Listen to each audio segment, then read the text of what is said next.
Hello. A widow with few orphans in the house, in a very poor situation, has a flood in her apartment. Water are dripping from the ceiling. She's trying to call different plumbers. She finally reached one that is charging a reasonable price to come and check. She's a poor woman, she cannot afford, but it's an emergency. The plumber is showing up. He sees the situation, he gives her a price, reasonable price, but still very expensive for her as a single mom. She agreed. The job may take a week, because in Israel, everything is built, not sheetrock like here in America. So it's all massive construction. You have to break walls and bring all kinds of bricks. It's a lot of work, and replacing the pipes, etc., etc. As he's doing the job, she gave him a little down payment. She has no idea where she's going to get the rest of the money, but she trusts Hashem to provide. The plumber beginning to see what wonderful family she raised. She has great children. They live with pieces of bread, and they can't even afford mandatory things. The kids not complaining. They don't have toys. Their life is very simple. They come from yeshiva. They learn Torah. Obviously, they don't have anything else to do. No luxury, no bicycle, nothing. You see how these women struggle. They go to work a few hours. She come home. She cooks. He feels very bad for the family. He's a businessman. He's making a comfortable living. And so he felt, I got to do something for this widow. Knowing the Torah promotes helping the widow and the orphans and the converts, people who needs help. Obviously, he say, if I don't do it for her, I may do it for Hashem, for God, because I know it's going to make him happy. And this is the way a Jew always should think. How do I make my God happy? How do I make him smile at me? Literally, smile. Making him happier, doing something for him, what he requested from me. Not always be ungrateful and take what he gave me and use it against him. The opposite. Try to do positive. So he said to the woman, I have a great plan. I will submit this job to the city. I know they have a special program. He knows that he has to make a story that she will agree to accept the help, because otherwise she'll be embarrassed. So he said, I know the city has a budget that they help jobs like this. They want to make the apartments in better shape.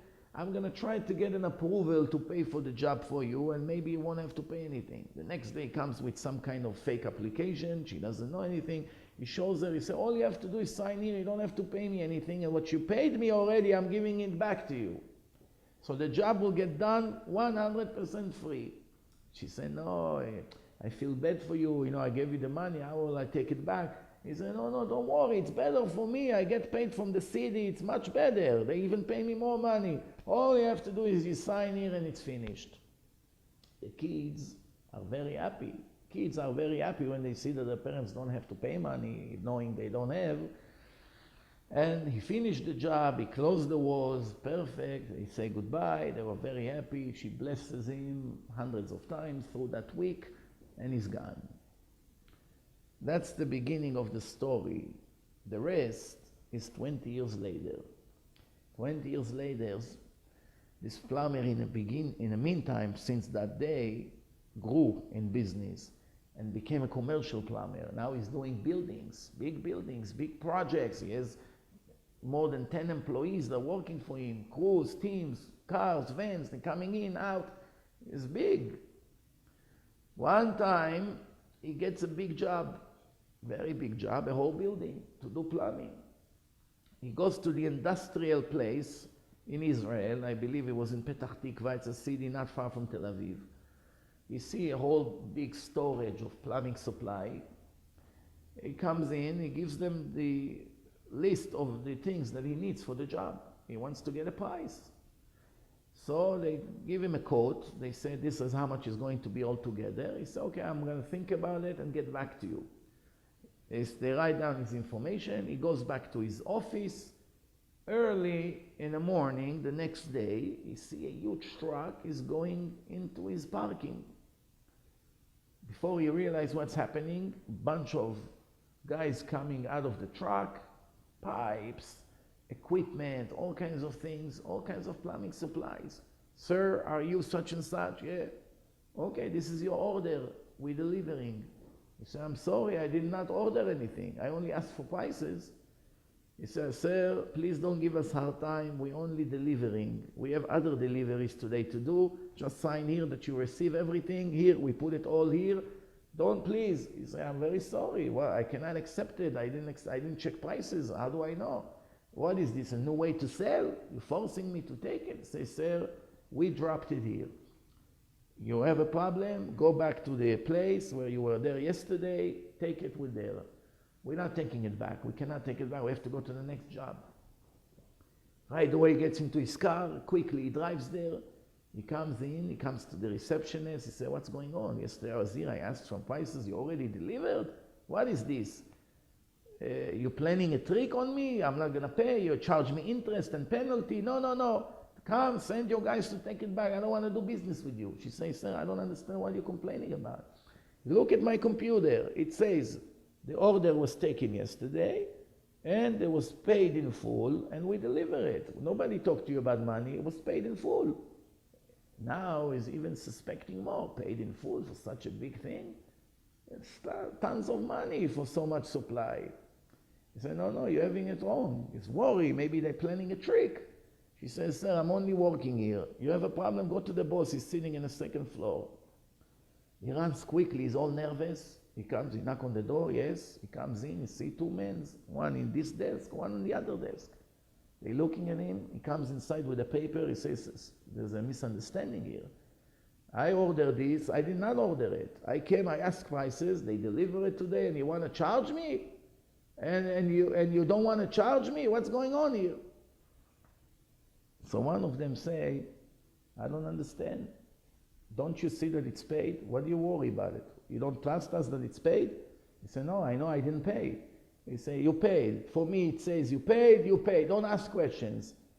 Then after a few minutes of the arguments, one of the other brothers is smiling. He said to him, don't worry, sir. You're too paranoid. The CD already paid for it. We submitted the order yesterday and the CD approved it. And it's all paid. You don't have to worry. He looks at him. He said, what do you mean the CD? He said, you don't remember us because we were little kids. 20 years ago you came to do a job by my mother's house. We were so poor. We have no father. We hardly have what to eat.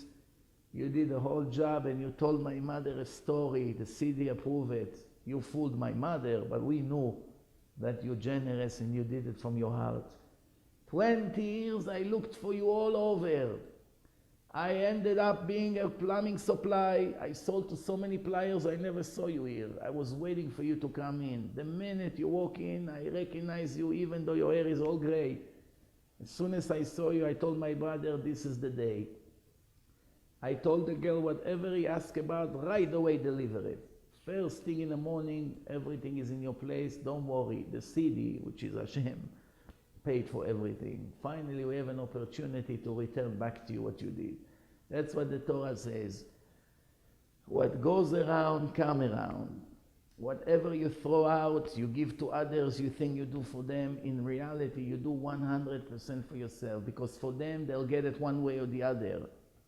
You were chosen to give them the opportunity that this is your mitzvah, your commandment. You take it, fine. You earned. You don't take it, you lost. He will get what he deserves one way or the other. Thank you very much.